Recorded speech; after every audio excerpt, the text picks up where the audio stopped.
Hey folks, Masako X here. It's been a little while since the last installment of this story. Caulifla's journey as Goku's daughter in this rather bizarre April Fool's story has now gotten itself well into the Android saga. But how did we get here, Masako?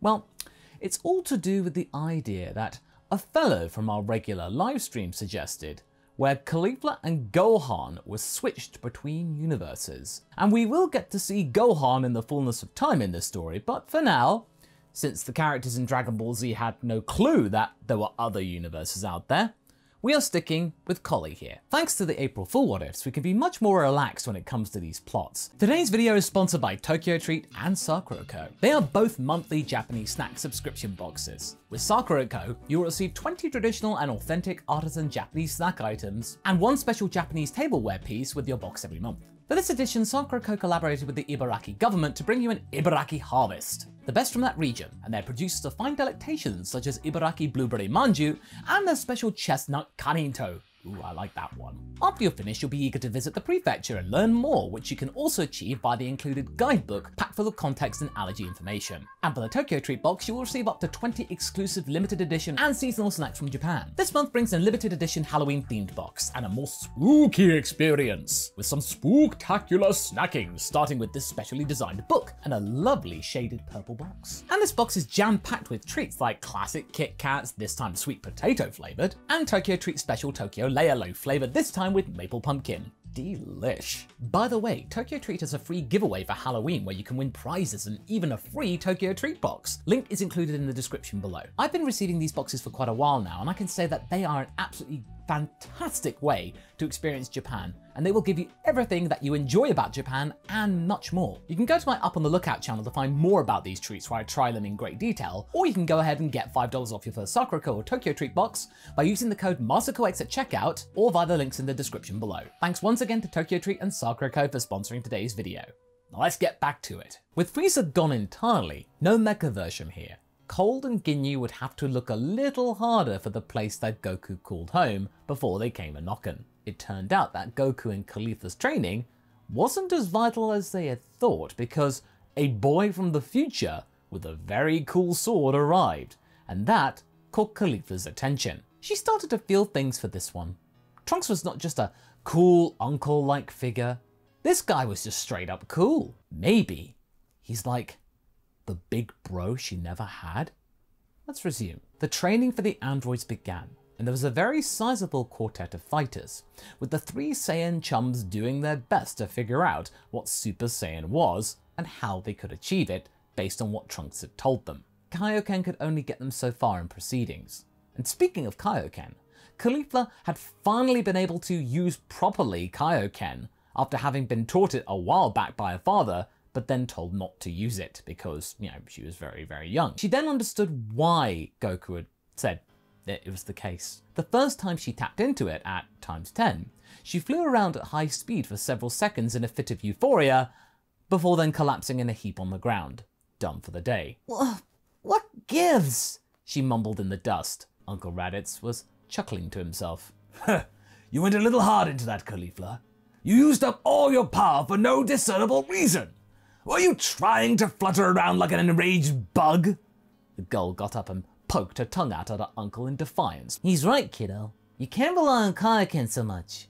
Or if you do, you need to know how you would use it. Besides, Super Saiyans are priority, really. I know, she said with a slight whinge to her voice. But I just wanted to show you like I could do it. Goku knelt down and ruffled her hair. That you did. I'm proud of you, Squirt. That cheered her up. Let's just take things a little slower, okay? She nodded, but then her legs gave way and she fell down on her butt again. So what? Do we call it for the day? Caulifla shook her head. No, you guys keep going. I'll watch and learn. Wow, that Galdratian training really taught us some patience. Hold that thought, Radish. After a few months, the Super Saiyan struggle was real. None of them could get it, despite their better-than-ever gains otherwise. Then Goku had a thought. Maybe if they couldn't focus properly here, they could go back to Pibara and ask for some guidance. Raditz and Piccolo weren't so sure. I don't know, Goku. said a very wary Pickle. We don't have time to go through that basic training. Each day that passes gives us less time to work with to stop the androids. The Namekian wasn't quite as strong as he was in the original here, since he never fused with nails, so it meant that he was feeling a little more pressure to get better than in that original scenario. Piccolo, we gotta at least try. Otherwise, what else can we do here? More of what we've been doing? What's the harm in a change of scene anyway? And with that, the quartet decided to go to Yardrad via instant transmission and some plant hopping to consult with Pibara in order to find a way to acquire Super Saiyan more easily. Piccolo then asked Goku, since they were in the general neighborhood, that maybe he could spend some time on Namek while they were out in the vicinity during their downtime. I kinda wanna take a look at where Kami and I came from. Didn't get the chance to while you were fighting Frieza. Goku didn't see the harm in being a taxi service for the Pickle after training was done for the day. In regards to that training though, Pibara was willing to help clear their minds and try and reach an easier path to Super Saiyan, but he had a favour to ask first. Please do not use these powers for ill, my friends. The legend of the Super Saiyan is quite a fearful one. The last one that came about thousands of years ago decimated huge swathes of the galaxy. According to said tomes, the mind of the poor soul who found this legendary power was completely overwhelmed with it. With the rage, their life was lost, as were many others. He turned to Caulifla as he said the next part, as if to make a hint. I know that some of you are quite quick to anger or are partial to impulsive actions, but be careful. This transformation is possibly one of the most dangerous out there, and for me to train you this, I must have you swear that you do not use these powers for unjust causes. Caulifla felt a little targeted by that remark, but in the end all four of them promised, including Piccolo, who chose to undergo the meditative training instead, since he naturally can't go Super Saiyan. Now, does Vegeta know about this training? Not really. He could tell that the four powers had gone off-world, but he had little reason to believe that they would be going back to Yardrad. Maybe some other world, maybe, to get some peace and quiet. I mean, in a way he could relate. He had to admit that instant transmission, for what it was worth, was quite a nice tool to use. It meant that they didn't have to waste time on spaceships or anything. With Pibara's words in their minds, Goku, Raditz and Caulifla began to find their way to Super Saiyan via the mind. With Goku being the strongest, he was able to reach this power with little difficulty after Pibara had managed to find the perfect conduit in which to tap into cerebrally said power. Having studied with you, Goku, before, I know how your mind works. You are quite close to this transformation, and judging from your mood and state, you seem to have a good handle on it. I am relieved. Goku, thanks to his extra focus training before getting Super Saiyan in this timeline, meant that his mind was a lot more robust than he'd expected when he first gained the power. Yeah, I feel fine, Pibara. Wasn't as hard as I thought. Raditz, though, was getting a little frustrated. He was finding it harder. Blast it! Why can't I reach this thing? I'm supposed to be legendary too! If my brother Kakarot can do it, then so can I! Pibara had to spend a little more time soothing Raditz because, quick to anger, ensuring that it was possible, but it still required a more concentrated pursuit of said power. I know it's hard for you to see, Raditz, but this isn't a competition. It kinda is. We're running out of time to find ways to stop the androids, so we gotta rush things. Fair point, thought Pibara. Well, with more haste comes less speed, my friend. A more leisurely approach can sometimes lead to rapid results. With that, Raditz did his best to calm down and try harder. In all of this, they didn't expect Caulifla to reach this power during their training before the androids arrived, since she was but a child, but one encounter soon would be enough to tip her over the edge and make people re-evaluate that supposition, but we'll get to that in a little bit. When it came to Piccolo, he asked Goku to take him to Namek to meet the new Elder Mori.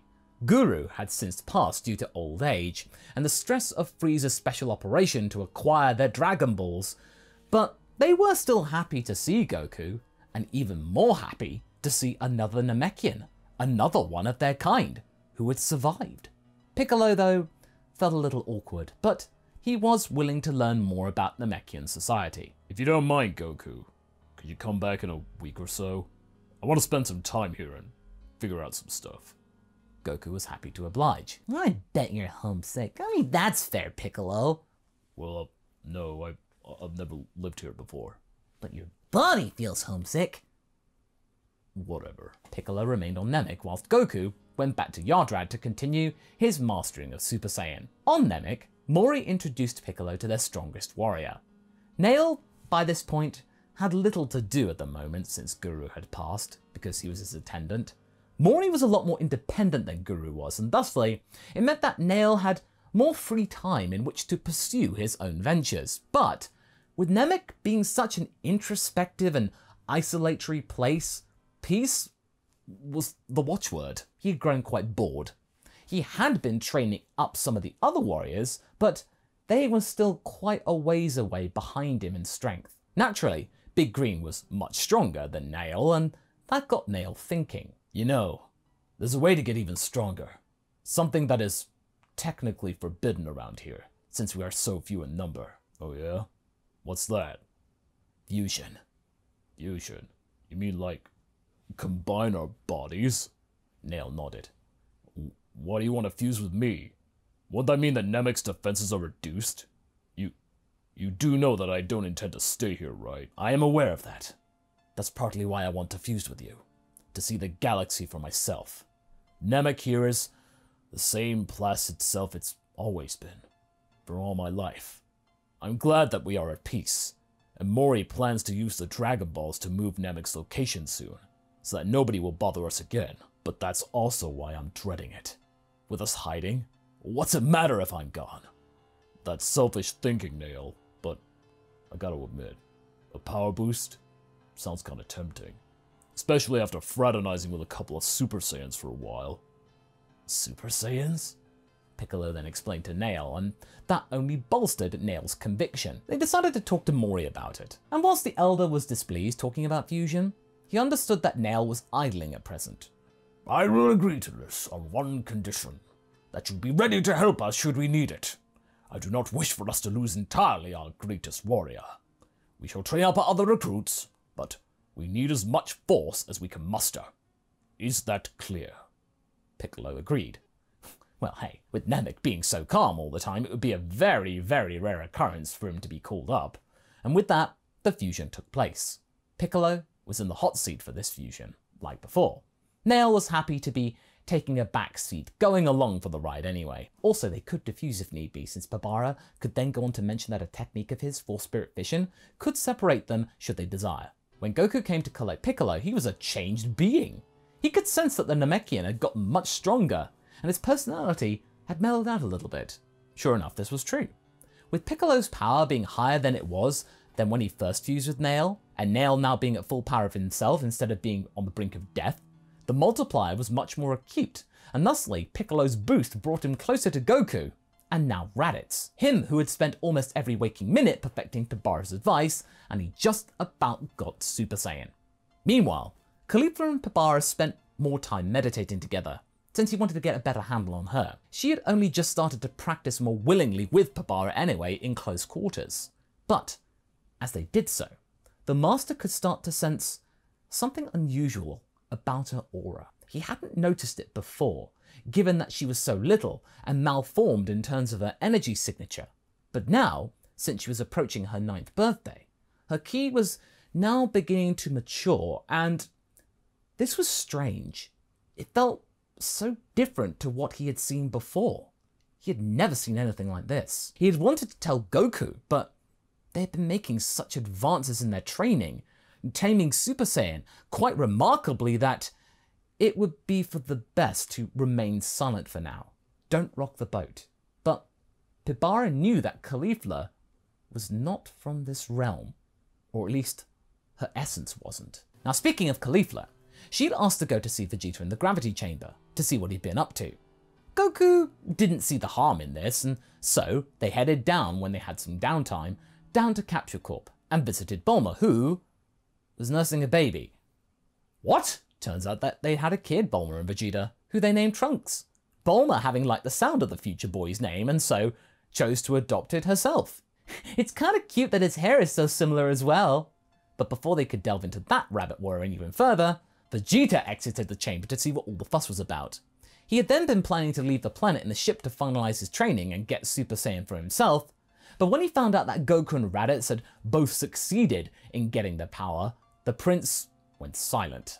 Then he asked for Caulifla to enter the chamber. But Vegeta, Caulifla doesn't know how to... How about Her, not you! I have unfinished business with this one. Caulifla, looking seriously back at her father, allowed it. She could hold her own if it came to it. In the chamber, Vegeta kept asking Caulifla how she did it. Did what? Become a Super Saiyan! Show me! I can't. I'm not ready to... And I'm not sure that... Oh? Cat got your tongue for once? Where's the stubborn firecracker I've had to put up with for so long, Where's the spark gone? He launched forward and landed a punch on Caulifla's face, which sent her flying into the wall. Fight me! Don't leave me wanting, runt! Caulifla got up. She could walk out that door and into the arms of her father. But at the same time, she really wanted to waste Vegeta right now. I gave you a free hit, Prince. Now I'll get serious. Caulifla started a charge on the prince, but he was stronger than she had expected. This gravity training had proven quite effective and she was struggling. Right now, the gravity inside the chamber was 50 times that of Earth's. And whilst both of them didn't see it as much of an issue, Vegeta was simply faster. How far had he gone in this environment? Well, he was more than happy to show her. He then turned the machine up to 400 times Earth gravity, and whilst he remained standing, just about, Caulifla fell to the floor and was being crushed by her own body weight. She yelped and tried to get up. Bulma's voice crackled from the intercom. That's enough, Vegeta! You'll kill her! She hasn't trained at this level of gravity before! Silence, woman! He then blasted the speaker. He walked over to Caulifla, kicked her back down and smiled. So much for your training, kid. Now, here's how things are going to work around here from now on. You will never question my word, ever again, or degrade me in front of others. Do you understand? I have had enough of being mocked by a child! He stomped on her back. She screamed and grimaced. Answer me! Do you understand? That tore it. Caulifla would never be put in a box by anyone. She slowly got on all fours before getting into a kneeling position. Yellow smoke formed around her eyes. Sparks began to flutter into life around her body, and said body was twitching with an internal fury that had been festering for quite some time. The door to the chamber had been locked by Vegeta, meaning nobody could come in and stop this. Vegeta wasn't sure what to do, but he tried to kick her back down, but Caulifla grabbed his foot and with an almighty shriek exploded in a torrent of white and gold. Her hair lit up yellow and her eyes whited out before returning the pupils to a teal hue. She had become a Super Saiyan. She hissed just one word, never. She then twisted his ankle and the prince fell to the floor, screaming in absolute agony whilst Caulifla just knelt there, energy cascading from her before it disappeared and she collapsed herself unconscious. And that's where we're going to be leaving things for right now. If you like this idea where Goku and Caulifla got to train together going to Namek, check out the story here where Goku and Gohan did the same thing. And I shall see you in the next video. Catch you later!